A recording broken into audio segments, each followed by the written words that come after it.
Bonjour à tous, j'espère que vous allez bien. Nous voici à nouveau pour la formation Évangile et Mission.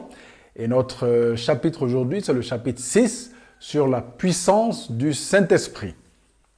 Dans ce chapitre, nous allons examiner la personne et l'action habilitante du Saint-Esprit. Et nos remerciements à Gordon Fee pour son excellent livre sur la présence de puissance de Dieu. Première partie, introduction.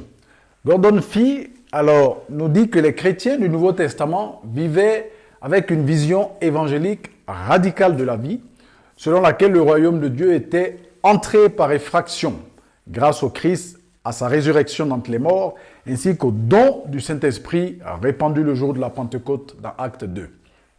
C'était donc l'accomplissement de la promesse que Dieu lui-même serait présent parmi son peuple, comme c'était marqué dans Exode 25, verset 8. Pour l'Église primitive, donc, la croix, la résurrection et l'effusion de l'Esprit ont influencé leur vision et leur expérience.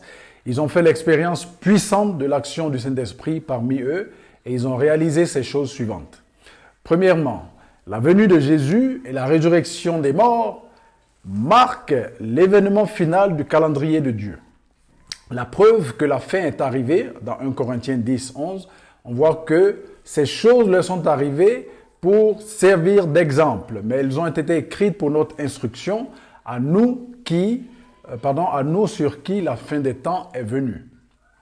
Deuxièmement, l'effusion de l'Esprit signifiait que l'avenir avait fait irruption dans le présent et que le nouvel ordre avait commencé, que toutes choses étaient devenues nouvelles. 2 Corinthiens 5, verset 17. Pour l'Église primitive, donc, ils vivaient entre eux, comme ils étaient conscients qu'ils vivaient entre deux époques, comme un avenir qui avait déjà commencé, mais il n'était pas encore arrivé dans toute sa plénitude. Donc, ils étaient au milieu de ces deux réalités-là. Et cela signifiait pour l'Église primitive une vie nouvelle par le Christ, car nous sommes entrés dans une ère nouvelle, où l'Esprit habite désormais dans le croyant, et il est suffisant pour vivre la vie chrétienne et vaincre la chair. Mais c'était aussi la mission. Ça veut dire que nous sommes maintenant habilités par l'Esprit de Dieu pour la mission de Dieu. Acte 1, verset 8. Alors, ça nous apporte sagesse, puissance contre nos faiblesses. L'Esprit nous donne la force pendant les périodes d'affliction et faiblesse, tout comme le Christ a été crucifié dans la faiblesse, mais il vit maintenant par la puissance de Dieu. De Corinthiens 13, verset 4. Qu'en est-il de notre expérience personnelle de l'Esprit Saint aujourd'hui? Quelle que soit l'expérience de l'Esprit dans l'Église primitive, il ne s'agissait pas d'une simple question d'enseignement, comme cela est le cas aujourd'hui pour beaucoup d'églises. On ne fait que juste enseigner et sans plus. On ne fait que parler juste du Saint-Esprit et sans plus. Mais l'Esprit a été expérimenté dans l'Église primitive avec une grande puissance dès le début du salut. Il y avait un encouragement permanent à être continuellement, toujours rempli de l'Esprit Saint. On voit ça dans Ephésiens 5, 18. Il s'agissait d'entrer dans la nouvelle ère avec la puissance.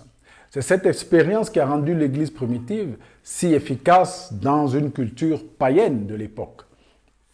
Alors, une voie à suivre. Tout à l'heure, dans la partie numéro 3, nous allons voir quelques aspects pratiques de comment être incapacité, si ça peut se dire, comment être habilité par l'Esprit Saint. Mais pour l'instant, si nous voulons faire la différence dans la société post-chrétienne d'aujourd'hui et être efficace dans la mission mondiale, nous devons croire à nouveau en Dieu pour une expérience biblique du Saint-Esprit dans l'Église, qui est la demeure de Dieu par son Esprit. Donc, regardons de plus près qui est le Saint-Esprit, la personne du Saint-Esprit. Et ça, c'est la deuxième partie maintenant, la personne du Saint-Esprit. Premier point, le Saint-Esprit est Dieu. Il est légal avec Dieu le Père, il est légal avec Dieu le Fils. Matthieu 28, 19, 2 Corinthiens 13, 14. Et le Saint-Esprit partage la même nature divine. En toute chose, l'Esprit travaille en harmonie avec le Père et le Fils, tout en se soumettant à eux. Tout ce qu'il fait apporte la gloire et l'honneur à Jésus-Christ. Jean 16, 13 à 14. Deuxième point, il est une personne. Le Saint-Esprit est une personne et est désigné en tant que tel par le mot « il » dans Jean 16, 13 à 14. Et en tant qu'esprit, il n'a pas une forme humaine physique, mais il a une personnalité. Il parle, on voit ça dans Acte 13, verset 2. Il conduit, on voit ça dans Romains 8. Il aime, Romains 15, et il peut même être attristé, Éphésiens 4, verset 30. Ensuite, l'œuvre du Saint-Esprit. Il agit dans nos vies de plusieurs manières, par le salut, par la puissance, par la sanctification. Par exemple, pour le salut, sa première tâche est de convaincre de péché, Jean 16, verset 8, et appeler tous ceux que le Père a choisis en nous attirant à Christ. Tous les croyants ont l'Esprit, Romains 8, 9 à 11, 1 Corinthiens 2, 12. Vous ne pouvez pas être sauvés sans l'action de l'Esprit et l'Esprit à l'intérieur de vous, Jean 3, verset 5. L'habilitation ou le baptême dans l'Esprit. Le baptême du Saint-Esprit est une rencontre intime avec Dieu. 1 Pierre 1, 8, c'est le moment où le Saint-Esprit vient sur nous et donne la puissance pour le témoignage et l'utilisation des dons de Dieu. Les Écritures indiquent que cela se produit au moment de la conversion ou juste peu après. Acte 2, 1 à 4 ou bien Acte 10, 44 à 46. Il faut donc croire et s'apprêter à recevoir. Il existe différents thèmes pour décrire cette expérience du baptême dans le Saint-Esprit. Dans Acte 2, ça parle de la promesse du Père. Dans Éphésiens 1, 13 et dans Corinthiens, ça parle du sceau de l'Esprit. Comme si l'Esprit mettait un cachet et scelle notre foi et notre filiation. Être rempli et habilité par l'Esprit nous apporte la puissance pour la mission et le témoignage, sert également de guide pour le reste de tout le livre des Actes. On voit qu'ils reçoivent la puissance de Dieu pour être des témoins à Jérusalem, pour être des témoins en Judée et en Samarie, être des témoins jusqu'aux extrémités de la terre. À la Pentecôte, Jésus a donné un ordre qui a été suivi pour la mission. Le but premier de l'Église est la mission. Matthieu 28, 18, verset 20. Alors, le pouvoir sur le péché. Le Saint-Esprit nous donne aussi d'être saints et nous donnons les moyens de surmonter les désirs et les tentations liées au péché. C'est le Saint-Esprit qui produit en nous un caractère pieux. C'est le Saint-Esprit qui est appelé à produire le fruit de l'Esprit, dont il est parlé dans Galates 5, verset 16. Le Saint-Esprit nous donne aussi le pouvoir d'opérer dans une dimension surnaturelle, comme dans Jean 14, 12. Nous sommes en guerre, nous le savons, contre des ennemis spirituels puissants, et c'est l'Esprit Saint seulement qui peut nous aider à les vaincre, comme il est dans 2 Corinthiens 10, Éphésiens 6 aussi. Donc les dons du Saint-Esprit sont des signes de la présence de Dieu parmi nous. L'assurance. Nous avons l'assurance, grâce à l'Esprit, qui témoigne dans nos cœurs que nous sommes désormais des enfants de Dieu et que notre Dieu est notre Père. Romains 8, 15. Et c'est cela la puissance qui découle de l'assurance que nous recevons. La compréhension. Le Saint-Esprit nous ouvre la parole de Dieu et nous permet de la comprendre. On peut voir ça dans Jean 16, 13. Il nous aide aussi dans notre vie de prière à devenir efficace. Même lorsque nous ne savons pas comment prier, l'Esprit vient à notre aide. Nous trouvons cette référence dans Romains 8, 26. Alors, comment pouvons-nous vivre une telle expérience biblique et dynamique de la vie chrétienne aujourd'hui? Comment pouvons-nous recevoir la capacitation, n'est-ce pas, l'habilitation, voilà, du Saint-Esprit? Et c'est maintenant que nous parlerons donc de ces points d'application. Et c'est la partie numéro 3. Et le premier point, c'est quoi? C'est de croire en la promesse que l'Esprit lui-même a été répandu pour nous tous. Jésus nous a fait cette promesse. Laissons les Écritures nous conduire à une expérience de Dieu, plutôt que de lire les Écritures avec des doctrines perçues en tête. Ensuite, de comprendre que le baptême du Saint-Esprit peut survenir avec force ou en douceur. Pendant le culte, ou dans la prière, par l'imposition des mains ou sans imposition des mains. Mais il impliquera toujours la foi, n'est-ce pas? Galates 3, verset 2, il dit « Avez-vous reçu l'Esprit par les œuvres de la loi ou par lui avec la foi. N'est-ce pas? Deuxième point, il faut que nous puissions rechercher auprès de Dieu la puissance de l'Esprit. Nous devons crier à Dieu pour obtenir une effusion de l'Esprit et attiser la flamme des dons de Dieu dans nos vies. On peut voir ça dans Jean 7, 37 et aussi Galates 3, verset 5 ou même encore 2 Timothée 1, 6 à 7.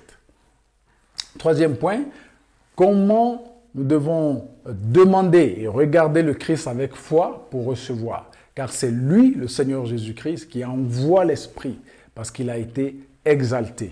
Luc 11, 9 à 13. Quatrième point, nous devons rester ouverts à la parole et à l'Esprit de Dieu. Personnellement, il faut que nous puissions être dans l'attente, dans la soif et dans l'expectation de sa présence. Et cette soif doit être en phase avec le Saint-Esprit. Parce qu'il est dit dans 1 Corinthiens 14 que nous devons désirer ardemment afin de recevoir. Et quand il s'agit maintenant du groupe, c'est-à-dire au niveau corporatif, nous devons se rassembler dans l'attente de Dieu. Nous devons espérer dans nos temps de prière que Dieu va faire irruption pour faire avancer son royaume parmi nous. Rebonjour à tout le monde, voilà, c'est Francis et bienvenue dans la continuation de cet enseignement sur l'évangile et la mission. Et nous sommes toujours dans le chapitre 6 sur le Saint-Esprit. Et nous étions en train de dire que l'Église aujourd'hui a besoin d'être à nouveau en capacité, remplie et habilitée pour aller dans la mission par le Saint-Esprit. Et voilà, maintenant nous sommes à la quatrième partie sur cet enseignement sur le Saint-Esprit pour parler des dons, les dons du Saint-Esprit ou les charismata si vous voulez. Le but des dons est d'édifier le corps, d'équiper les saints et de glorifier Dieu. Le motif des dons, c'est l'amour de Dieu. 1 Corinthiens chapitre 13. Au fur et à mesure que nous grandissons dans l'utilisation des dons, ceux-ci se transforment en ministères puissants dans le corps de Christ et sur le marché. Recherchez les dons spirituels. Ne négligez pas vos dons, mais stimulez-les. 2 Timothée 1, 3 à 7. Le dessein de Dieu pour ma vie se découvre dans les dons qu'il m'a faits. Il existe également différents groupes de dons. Il y a ce qu'on appelle les dons de révélation. Par exemple, la sagesse, ça veut dire voir ce que Dieu voit et appliquer sa sagesse. Il y a la connaissance, ça veut dire la perspicacité, la révélation secrète ou l'énonciation des choses. Il y a aussi le discernement des esprits, qui est la capacité surnaturelle de juger si une personne, un esprit ou une chose est démoniaque ou divin. Ensuite, il y a ce qu'on appelle les dons de puissance. Dans ça, il y a la foi, n'est-ce pas, pour faire face à une situation spécifique. Après, il y a les dons de guérison, accélérer la guérison, soit émotionnelle, physique ou même spirituelle. Il y a aussi le pouvoir de faire des miracles, n'est-ce pas, le don des miracles. Et ça permet de nous incapaciter pour voir des miracles et des signes. Après, il y a ce qu'on appelle les dons d'inspiration. Donc, il y a la prophétie, par exemple, qui fait partie de cette catégorie. C'est voir le message de Dieu à l'Église pour l'encourager. Après, il y a le don des langues. C'est de pouvoir parler une autre langue, soit terrestre ou même céleste, que l'orateur ne comprend pas pour son édification personnelle. Après, on a le don de l'interprétation des langues, pour pouvoir encourager les autres par des paroles ou des chants. Et finalement, il y a les autres dons, donc on peut voir dans Romains 12, 3 à 8. Donc c'est le service, c'est la réponse du Saint-Esprit aux besoins de l'Église ou de la communauté. Il y a le don d'encouragement qui permet d'exhorter et d'encourager les autres dans l'accomplissement de la volonté de Dieu. Finalement, on voit même aussi la générosité, le don, ceux qui ont la capacité de donner et de partager de l'argent, de la nourriture, des vêtements, etc. pour les nécessiteux. Finalement, il y a le don de miséricorde pour pouvoir exprimer la compassion et le pardon et les soins pratiques pour les autres. Il y a même aussi le don de leadership pour pouvoir donner une vision, pour pouvoir motiver et diriger les gens. Après, il y a ceux qui aident, se libérer les autres dans leur leadership, dans leur ministère, afin que le travail progresse. Donc, Dieu a donné, dans Éphésiens 4, 7 à 17, il a dit que Jésus a donné ses dons lors de son ascension. Et les apôtres de l'agneau, de la première génération ont été personnellement des gens que Dieu lui-même a donnés pour l'enseignement et l'édification de son Église. Ils ont fait partie du fondement de l'Église de Christ aux côtés de Jésus lui-même. Comme il disait dans Matthieu 28, la pierre angulaire. Donc, ces apôtres et ces prophètes qui, après l'ascension de Christ, ont été donnés comme des dons de grâce de Christ à son Église. C'est eux qui ont pu poser les fondements, des fondements vieux de plus de 2000 ans aujourd'hui, mais qui continuent de manière dynamique à se manifester dans les églises locales. Parlons par exemple des apôtres. Donc, c'est des pionniers, c'est des implanteurs d'églises, c'est des poseurs de fondations, c'est des pères. Ensuite, les prophètes, c'est des porte-paroles, c'est des voyants, c'est des gens qui posent aussi des fondations et qui amènent la pensée de Dieu en application. Ensuite, nous avons le pasteur qui est un berger, qui dirige, qui enseigne, qui protège les brebis. Et ensuite, l'enseignant, c'est celui qui enseigne, qui enracine les gens dans la vérité de la parole de Dieu. Et finalement, l'évangéliste, qui est celui qui appelle les gens au salut et qui a équipé l'Église pour que l'Église aussi soit envoyée et fasse de même. Alors, maintenant la partie numéro 5, on parlait de la sanctification et du fruit de l'Esprit. Nous avons vu tout à l'heure que les dons sont différents, mais ils sont tous des dons de l'Esprit. Mais à part les dons, on a aussi ce qu'on appelle le fruit de l'Esprit, n'est-ce pas? On peut voir ça dans Galates 5, 16 à 26. Dieu veut que nous exercions nos dons et que nous puissions grandir dans les fruits, que nous puissions porter du fruit. Et marcher par l'Esprit va conduire à l'apparition du fruit de l'Esprit dans la vie du disciple.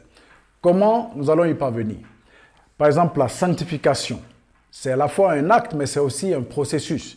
Il y a la sanctification positionnelle, qu'on voit dans Hébreux 10, 14. Et dès que quelqu'un croit en Christ, il est sanctifié. Mais après, il y a aussi la sanctification progressive par le renouvellement continu de l'Évangile. On voit ça dans Romains 12, 1 à 2. Ça veut dire que par l'Esprit, nous sommes baptisés dans la mort du Christ et l'Esprit apporte aussi la croix du Christ dans nos cœurs pour nous crucifier le péché, pour nous donner la capacité de crucifier le péché. On peut voir ça dans Romains 6, 1 à 14. Nous donc, nous nous dépouillons du vieux moi et nous revêtons le moi nouveau. Colossiens 3, 5 à 13. L'Esprit nous donne la force de vivre pour Dieu et de dire non au péché et à la tentation. Alors vous allez voir les questions sur YouTube pour pouvoir en discuter en groupe. Première question, êtes-vous baptisé de l'Esprit et comment restez-vous rempli selon Ephésiens 5, 18? Deuxième question, en citant l'Écriture, comment priez-vous pour que quelqu'un soit baptisé de l'Esprit Saint? Et troisième question, quels sont les dons spirituels que Dieu vous a donnés? Et est-ce que vous exercez ces dons? Comment vous les exercez?